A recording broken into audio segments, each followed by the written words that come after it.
You've returned. It is time for chapter 26. Please, come inside. The room is quiet tonight.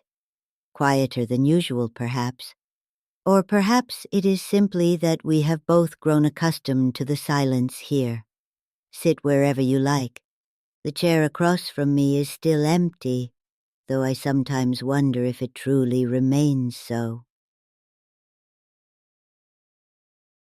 There is something I have been meaning to mention to you.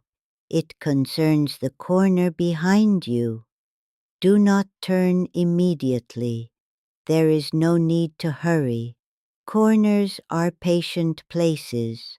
They have always been so. When I first began sitting in this room, I believed corners were simply where walls met, a place where shadows gathered because light could not quite reach them.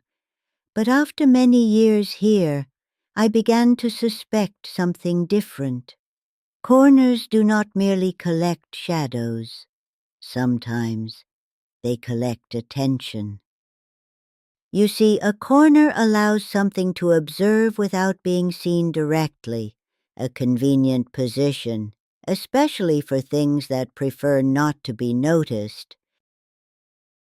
There is one corner in this room that behaves strangely, the one behind you.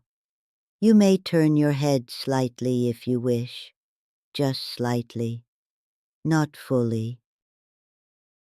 Yes, that one. You see it now. Nothing unusual, I imagine.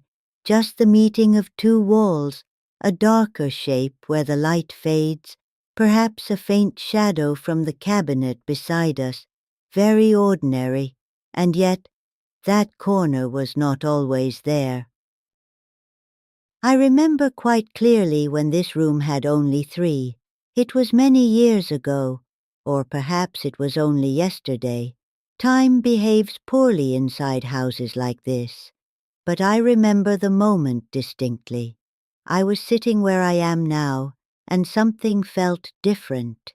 The air shifted slightly, as though the room had made space for an additional observer.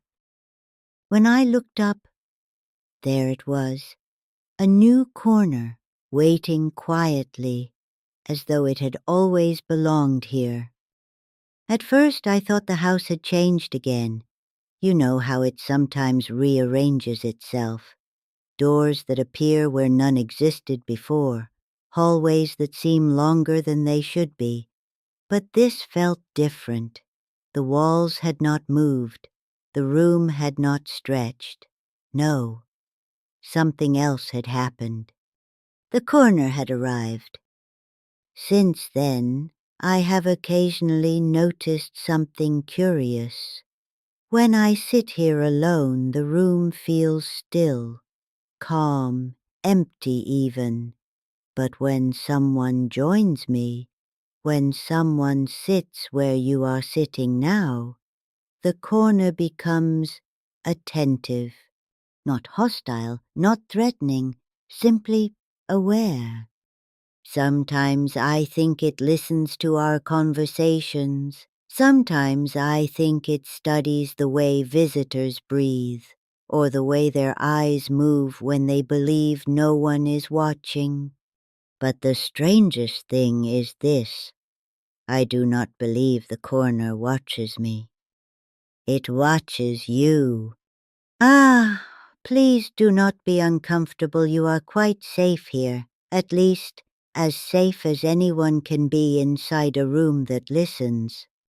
There are places I no longer go in this house, not because I cannot, but because I no longer arrive there when I try. Rooms have their preferences, and so do corners.